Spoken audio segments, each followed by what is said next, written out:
Hi Beb, this is Ivy. Sa video na ito, ituturo ko sa inyo kung paano mag-request ng Book of Accounts gamit ang BIR Aurus online system. So kahit nasa bahay lang po kayo, pwede na itong gawin. This is an online process, so no need to go to BIR office. If you are interested na malaman kung paano ito gawin, please keep watching until the end of this video.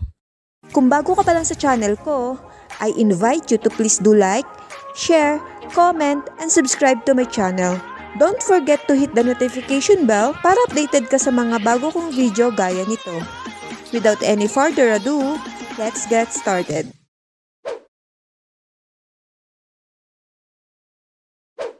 All you have to do is go to official BIR Aurus website.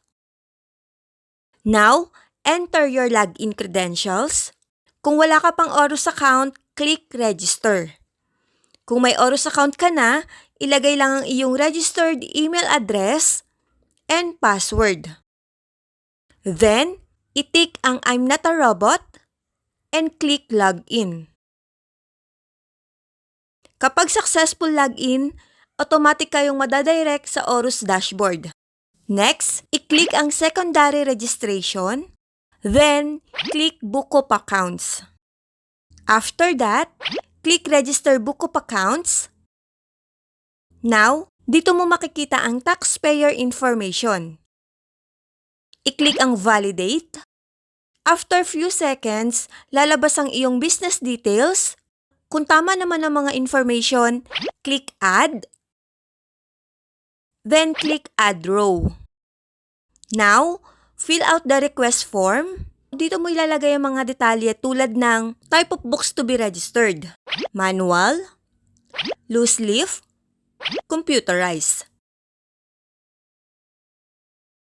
Next, select type of books to be registered gaya ng cash receipt journal.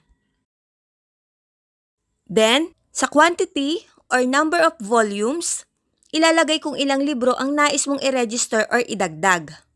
Sa sample na ito, magdadagdag po tayo ng 13 books. Dito naman po sa last volume, makikita ninyo kung ano ang huling volume number ng libro na nairehistro sa BIR. Since system-generated na po ito, wag na po natin itong babaguhin. Sa volume from, makikita naman kung saang volume number magsisimula ang bagong libro na ipaparehistro. So automatic na rin po itong mag-fill out sa system. Kaya hindi na rin po natin ito gagalawin. Next, sa volume 2, mapapansin ninyo na hindi ito editable. Ito po ay dahil automatiko na pong kino-compute ng system kung hanggang anong number ang mare-register based sa quantity na ilalagay ninyo. Halimbawa, babaguhin natin yung quantity para makita ninyo kung paano nag-a-adjust ang volume 2. Kanina ay mas marami ang quantity, pero sa sample na ito, 5 additional books lamang ang ating i-request.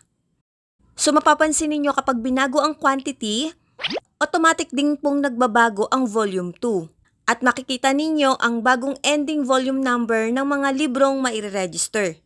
Kaya hindi na po kailangang mano-manong i-edit ang mga field na ito dahil ang Aurus system na po yung mismong nagko-compute at nag-a-update ng tamang volume numbers. Next, ilagay ang validity period from. Dito po ang nilalagay namin ay kung kailan magsisimula ang covered period ng mga transaksyon na i-entry sa libro. Ang date of registration naman po ay system-generated.